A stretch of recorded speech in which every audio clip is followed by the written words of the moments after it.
2, 1.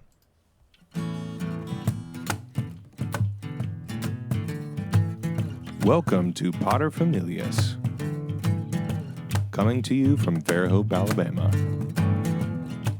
I'm Todd Sylvester. And I'm Stefan Sylvester. How old were you when you got your first smartphone? 17 or 18. That's right. I sent it to you. Yeah, it was an iPhone, college. an iPhone 3 or 3G. And it was supposed to be a total surprise, but your brother, who got one for his birthday, they had a deal where you could go in, and I bought like four or five of them at the same time, which sounds excessive and expensive, but it wasn't at that time. At that time, There was somebody had the first iPhone at a party once, and I remember looking at it and going like, man. Yeah, it was trippy. What is that thing? But it feels like it's been with us always. Yeah. And it's ubiquitous now. Because I remember having a BlackBerry and having the QWERTY keyboard for texting. The clicks. iPhones, and people are going to have to correct me on this, but iPhones have some ridiculous percentage of the market share of smartphones. It's like 34%. Yeah. Or something like that. It's way worldwide. Up there. Yeah, it's wild. Way up there. And in the U.S., I think it's even higher. But yeah, it's completely changed the entire world, and I don't think that's an exaggeration. And I mean, there's no going back, because I watched a video of a guy the other day who smashed his smartphone because he's like, I just can't take it anymore. They're so addictive. And I agreed with him. I agreed that they are addictive. We've lamented. We've gone to places where we're sitting around and at a restaurant, and we're looking around. We're trying to find someone not looking at a smartphone. Yep. It's tough. I was at an airport, and I had a layover, and I'm walking because I knew I was going to be sitting on an airplane for a couple hours, and I'm walking and I'm looking around, and maybe a handful, maybe 5 people that were reading something on paper, a book or a newspaper. Mm-hmm. Everybody else looking at a screen. Yeah, when was the last time you've been to an airport now? Oh, with me, this was right when it was about to like March close up. Yeah, it was March. Yeah. So yowza. Pretty wild stuff. Pretty wild stuff. All right, we got some help out there for guys with their wives. Yes. This is Patron Familias at its best. This is gold. And by the way, gold level. You can take this or leave it. We're not telling you have to take our advice. But it's gold level advice. So if you leave it, you're leaving the gold. Just saying. It's gold. Yeah. Punch it up. Gold. Gold level.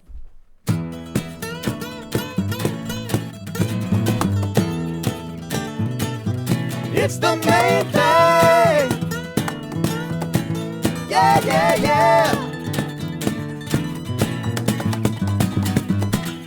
Again, it's always a benefit, and it's always admirable, and I'm humbled by it when people come up to me and they go, Todd, I just love, like one guy said to me, and it sounded weird the way he first put it because it came across strange, but he goes, you and Angel, you're like the greatest lovers. Oh. And I was like, interesting. A, I don't necessarily agree with you, but B, how would you know that?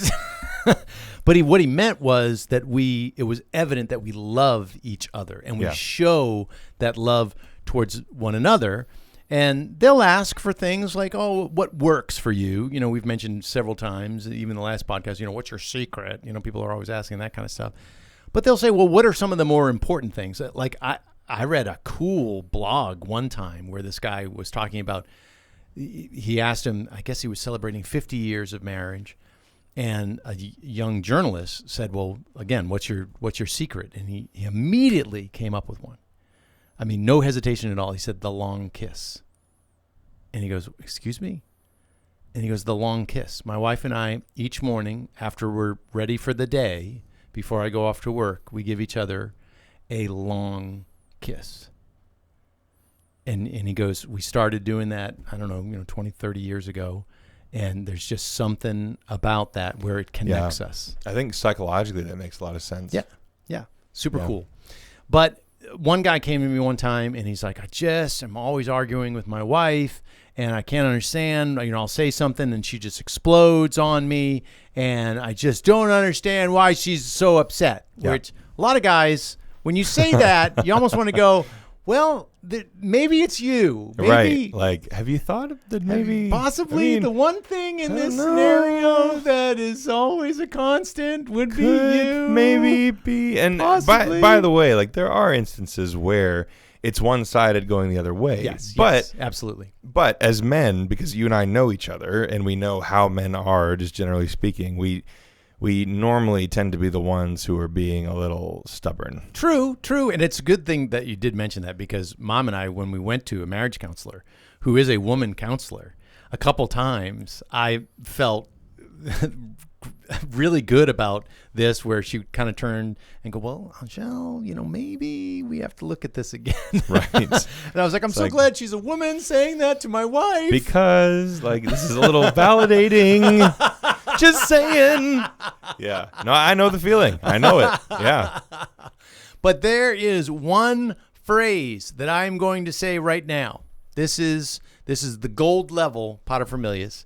Never say this to your wife, and you will be in a much better place. Never say this to your wife, because many times an argument will ensue. And we're different people, and we have different ways of viewing at the world and different value systems. And you're trying to mash a man and a woman together, and it's those two personas. Oftentimes it creates, how chemistry, sometimes you put the two things and like foam comes out of the beaker. You're just like, whoa, that's like men and women together oftentimes. But the argument will ensue, and you're going at it and you're talking about, I don't want to do this. And that's the phrase, because I don't want to. Yeah. Because I don't want to. And let me explain why you should never say that to either spouse. Wives shouldn't be saying that to their husbands either. It's understandable that that's how you feel, but that has very little to do with the commitments that we make in marriage. Marriage means that we are spending ourselves. We are pouring ourselves out. In the Greek, it's kenosis. It's an outpouring of oneself to the other for the benefit of the other. We are going into a married situation wanting a whole lot out of it. Yep. I was looking forward to all of the benefits of being married to Mom. I was very much excited about being with her and all of the experiences that would come from that, and all of the wonderful times and the meals and the family and everything that was going to come out of that. But what we have to remember is, at the altar or at that place where you're making that commitment for life, is you're saying, I'm giving myself to you for better, for worse, sickness, health, richer, poorer, all that kind of stuff, no matter what. And it doesn't mean that all of this is dependent on how I feel. Right. Like what I want. Again, that doesn't mean that you can't share your desires and what you want, but that can't be the deal breaker. Like if you're going out to eat, where do you want to go to eat? Well, I want Mexican. Well, I wanted pizza. Well, but we just had pizza last week, and I'd really like Mexican. Well, then forget it. I'm not going. It's like, okay, you're now acting like a 3-year-old. Right. And that's not how it works. You can't say that what breaks this deal is because that's not what I want. Because most of the time, I would say you're not going to get what you want. Yeah, that's...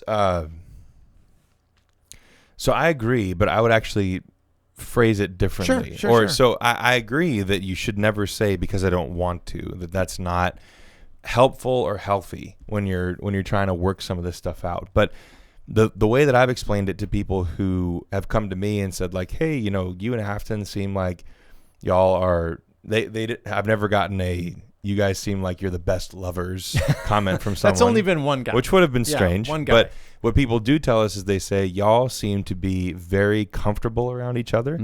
And I love that. On top of that, y'all don't seem to ever disagree or fight. And I kind of laugh. Now that's funny. Yeah, I know. I laugh when How much people time say do they that. spend with you? Right, exactly. It's like in public, yeah, we tend not to speak with each other curtly, or at least we try not to. But the way that I've put it, the way that I understand it is this, that the primary thing that I was asked to give up as a husband when I was agreeing to marry my wife was the need to be right. And so that's the way that I've thought about it. It's the way that I've explained it when people ask. I know I hate that question too. What's your secret? Right. Because there isn't one. It's like you just have to figure it out as you go. But a good principle is you have to be willing to sacrifice being right for the sake of making the relationship work.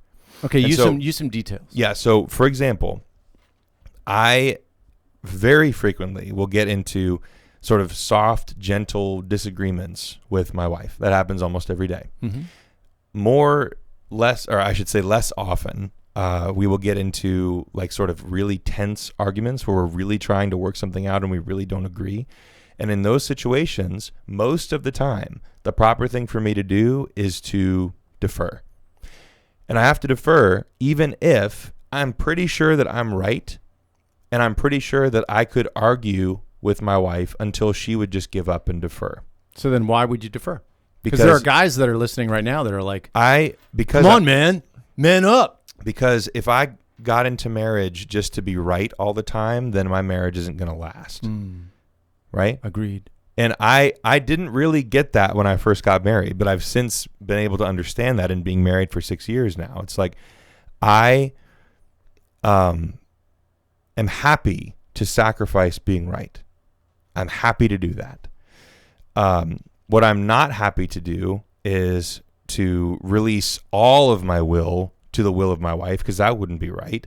But I understand that most of the time, what I need to do in order to make our relationship function is find ways where I am willing to, even though I'm pretty sure I'm right, even though I could make great arguments for why I'm right, I let it go. Okay. Now, I don't do it all the time, and there are times when I probably should do it and I can't. But as I've gotten older, as we've been married longer, I've realized that the more that I can do that, the more that I can allow my wife to be the one who wins, so to speak, the better. Yeah.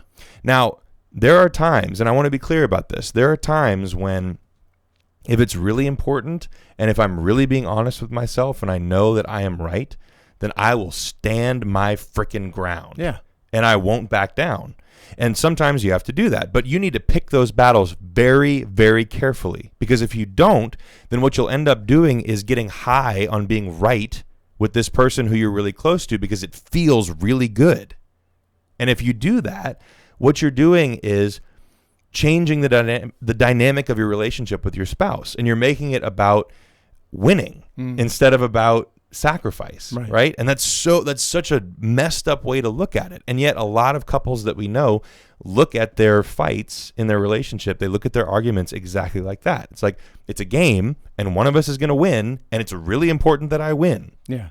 But see, we're even in a different category than what I'm talking about, though, entirely. Because if you're saying that it's something where there is truly a right or wrong, that's not even a category where I'm discussing right now. Yeah. Because those are the times where you got to kind of go to the mattresses over this stuff. Right. It's like, okay, I'm sorry, baby. I know that you're feeling this way, but this is the right thing to do.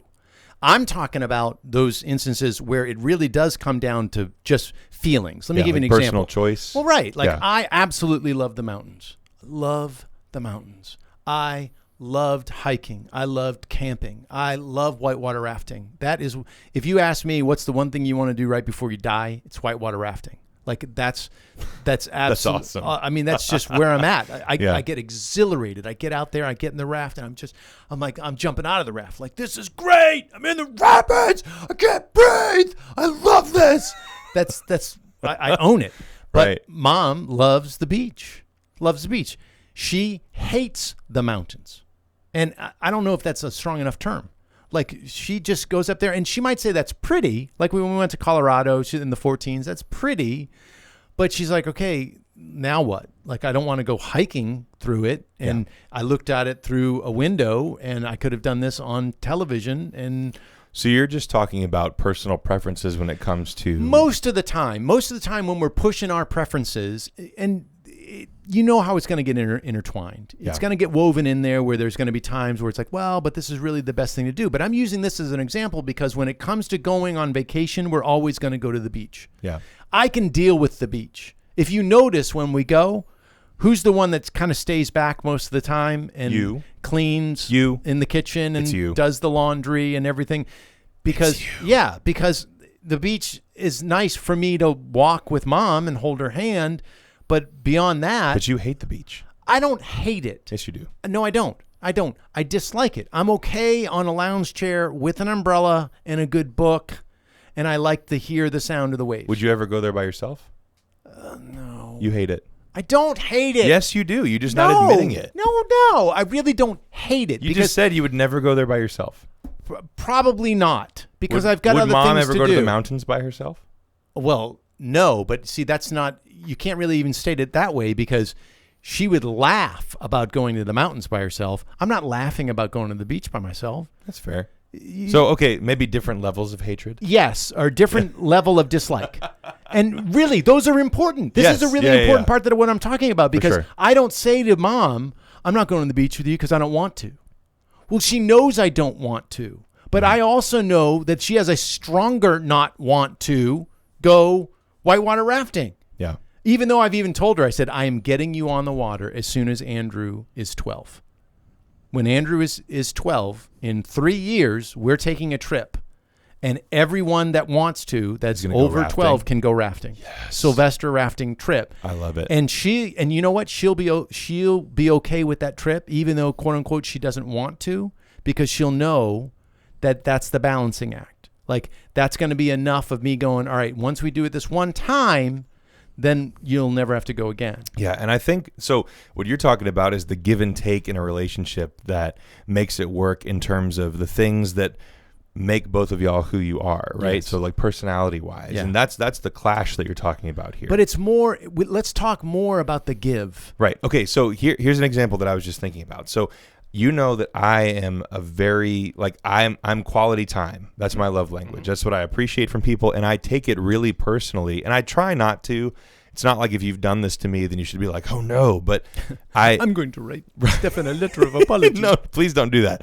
But I tend to take it personally if I'm trying to talk to somebody about something that I care about, and they're either ignoring me or I know that they're not really listening. Gotcha. So one of the things that I had to learn very quickly in my marriage is that Afton cares, like, not at all about 90% of the things that I really like. And I'm saying that, and I'm half joking, right? No, you're not, because I've been there and I've watched her look over at me and kind of roll her eyes like, I'm listening to him talk to me about this musician. Right. Who's been dead for 40 years. So we have, so important. Stop it. We have an agreement. We have an agreement, and I had to sit her down and be like, baby, look, I'm trying not to, but I take it personally if there's nothing pressing happening. It's not like we need to go and like wipe our child's butt because they're in the bathroom, or we're like right in the middle of doing something that requires your full attention. If there's none of that happening, and I turn to you and I want to try and talk to you about something that I'm interested in, like a dead musician or sound equipment or politics or whatever, or like some. In her defense, sometimes you get into a lot of detail about, let's say, sound equipment. Because I'm meticulous about it. I want people to understand what I'm talking about. And fair enough. I am aware. It's not like I'm autistic and I don't know like that people. See, now we're definitely getting canceled. But you know what I mean? Yes. I understand social cues. It's not like I force people to listen to me when I know that they don't want to. But there are some things where it's like I really enjoy talking, and then I can tell within about 10 seconds whether or not I should really dive in and invest in this conversation. I can tell. Okay. And I'm totally cool with just what's the deal you have not with your investing wife? in it. So because she's my wife and because she's the primary person that I get to talk to because I love her and I enjoy her company, we have an agreement. And the agreement is I get 3 minutes. Okay, that's fair. I get Does 3 she set minutes. a timer? No, but I get 3 minutes in any topic, and I've just sort of been able to whittle down everything that I wanted to say into 3 minutes, and then at some point I just have to give up because I have more that I want to say. Right. I want to talk about it more, but she will willingly listen for 3 minutes about any topic if there's nothing else going on, and that's all I get. Well, but see, that's exactly what I'm saying. But we worked it out. It's and that's beautiful. Yeah. So that is wonderful, because imagine if she said to you, no, don't talk to me about this because I don't want you to. Right. That would be heartbreaking for me. Yeah. I'm not interested. Because I'm a nerd. I'm really into a lot of things that not a lot of other people are into. And I get that. And especially my wife. She's like really not into a lot of the things that I'm really into. And so this is the way that we worked it out. Yeah. And I love her and appreciate her more because she made a concession for me, because she knows that it's important to me.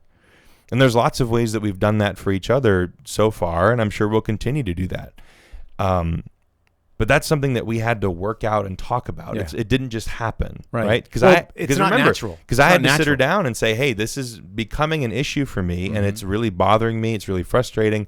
Can we talk about this? Yeah. And instead of her saying, well, you're wrong and I don't want to talk about it, which she could have said because that's probably how she was feeling. She was like, sure, let's figure out a way that we can make this work so that you don't feel slighted by me all the time when you want to talk to me, right. and so that I don't feel like I'm giving you all this time to talk about something that I'm really not interested in. It's like we made a compromise. And in relationships, when people start talking about the give and take, it's very important, I think, to not be an articulate scorekeeper. Yeah. To say, all right, if I'm going to give you these 3 minutes, then you're going to have to do 3 minutes of this. And then you're, adding, oh, well, that was 2.5 minutes. You went over by 15 seconds. And everybody is into the finite details. That's not what it's about. Yeah. I would say marriage is more, instead of give and take, it's the give and give. Right. Like you really have to focus on the fact, my wife, your mom, is so patient with me.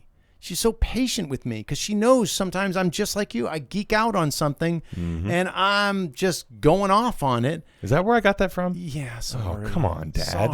Sorry. I just think about it. Like, why do people make fun of me about buses? Okay, fair. Yeah. So because I go off. I see it. But I think that it's great that that we're bringing this up because I think a lot of couples understand this principle but don't necessarily know how to articulate it, especially if they hadn't been married for long. Right, to define it, yeah. So what you have to be willing to do is to take an honest look at yourself and say, all right, what are my needs? Not my wants, but what do I actually need in order for this to work? Yeah, good. And then you have to be able to express that and not be afraid to express it. Because for a while there, one of the primary sources of tension for my wife and I was that we both had trouble authentically expressing our needs. We were trying so hard to serve the other person that we forgot about making sure that we were taken care of. So we were both like going way over the line of what we could ask the other person to do. And it was just creating tons of tension. So once we were honest about it, then we could really figure out compromises that would work in all those areas of our life. Nice. So once we did that, it was great. But you have to be able to look at yourself honestly in order to do that in the first place. Right. So introspection is really important here. You have to know yourself. And if you don't know yourself, you have no business getting married, or at least you should be aware that you're going to have some real work to do when you get married. Agreed. And when you do, it's okay to acknowledge within yourself that you don't want to do certain things. I would even say you have to go so far as to ask yourself, why do I not want to do this? And at what level of not wanting? What level of like, is this really going to kill me to go to the beach? Yeah. No. I did, by the way, because some of you right now are going, well, geez, Todd, it just seems like your wife, she should go to the mountains with you because you love going to the mountains. Well, she did. She did go to the mountains. And you know what happened? The poor woman couldn't sleep because even though we were in a cabin, every time she heard something, she thought it was a bear. She thought that she was going to get eaten. There were bugs all over the place because, there's this bugs because you're in the mountains. Yeah, she hated it. And I slept like a baby, and I woke up in the morning, and my poor wife had these rings under her eyes, and she looked like she'd got hit by a truck. Yep. Like, it was just horrible. So I'm like, I do not want to do that to her. Yeah. So it's that level of not wanting to. And then you acknowledge it, but it's like, okay, but how much of this can I then just die to myself? And then people might ask, like, all right, well, what's your breaking point? And that's, again, part of introspection. It's part of understanding yourself because you have to authentically express to your spouse what you need in order to function. Right. And if you don't understand the difference between a need and a want, then of course there's going to be confusion about that. So you really do have to have this good self-understanding as a foundation to even begin to have these conversations. But once you do, then you can get to a point where your relationship works like a well-oiled machine. Nice. Because everybody, like, you're both giving the appropriate amount and willing to give more if necessary on days when maybe something is different. And it works. Yeah. And if you can get to that point, then all this other stuff becomes details. Right. And it's not that important. Right. And you can work the stuff out. And as you get to know one another even more and more, my kids laugh all the time because they'll contact me and go, hey, we want to do this for Mom. What do you think? And sometimes I'll say, great idea. She'll absolutely love that. Or do not do that. She will put a smile on her face, but she will hate it. Yep. She will hate it the whole time. Mm-hmm. It's like, well, geez, Dad, we just thought this would be a great idea. No, won't be a great idea. Yeah. Instead, she would like this. Really? That sounds boring. Watch. And then they get it for her, and then you're like, oh my gosh. Mom starts crying, and she's not the crier, but you just get to know them. Yeah. And you know, all right, they're going to love this, and they're not necessarily going to like this. And then you venture out there, and big part of that is communication. But do not say to your spouse, no, you can say, no, I'm not going to do this. But don't just say, because I don't want to. That's not a good reason. That's the worst reason. Not good enough. Yep. Not good enough. Please, if you're watching this on YouTube, subscribe. That would be awesome. Like. Share if you feel like it. Share. Down in the description is the link if you'd like to become a patron. Patrons are what keep us going. It costs $5 a month. You get exclusive content, including original music from me. And you also get to be our friend. Part of the Patron family. Yeah. It's pretty awesome. Thanks so much for listening to Patron Familias. We appreciate y'all.